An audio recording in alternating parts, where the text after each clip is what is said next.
Cricket ஆர்வலர்கள் அனைவரையும் pass cricket media சார்பாக வருக வருக என அன்போடு வரவேற்கிறேன். ஐசிசி T20 கிரிக்கெட் போட்டிகளில் நம்ம லீக் ஸ்டேஜில் மொத்தம் 75% வெற்றி வாய்ப்பை இதுவரைக்கும் தக்க வச்சுருக்கோங்கிறத சொல்லிவிட்டு சூப்பர் 8க்குள்ளே போயிடுவோம். சூப்பர் 8 சுற்றின் கடைசி போட்டி 12வது போட்டி பங்களாதேஷ் அணிக்கும் ஆப்கானிஸ்தான் அணிக்கும் இடையில் நடக்கிற போட்டி.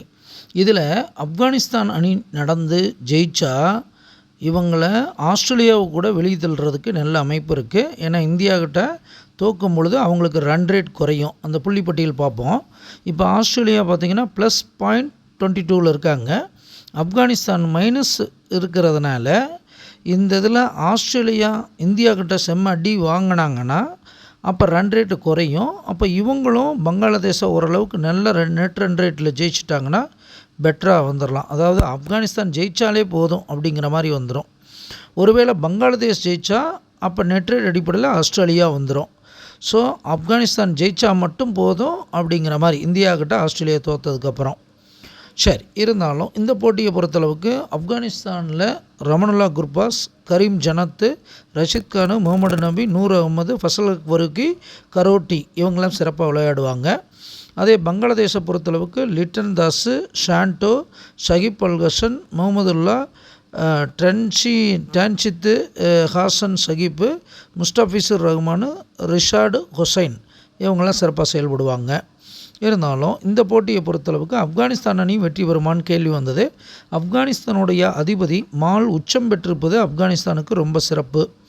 அதே போல் பங்களாதேஷோடைய ஸ்தானத்தில் கவிப்பு இருக்கிறதும் பாம்பு இருக்கிறதும் அதன் அதிபதி பொன் பார்த்திங்கன்னா 8ஆம் இடத்துல இருக்கிறதும் பங்களாதேஷுக்கு சிறப்பு இல்லை. அதே போல் ஆப்கானிஸ்தானுடைய லாபஸ்தானத்தில் அதிர்ஷ்டம் தரக்கூடிய பாக்கியாதிபதி புகர் இருக்கிறது ஆப்கானிஸ்தானுக்கு கூடுதல் பலம்.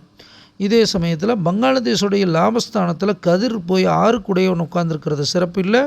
அந்த அதிபதி மந்தனும் நமக்கு தூரத்தில் இருக்கிறது அவ்வளோ சரியான அமைப்பில் இல்லை.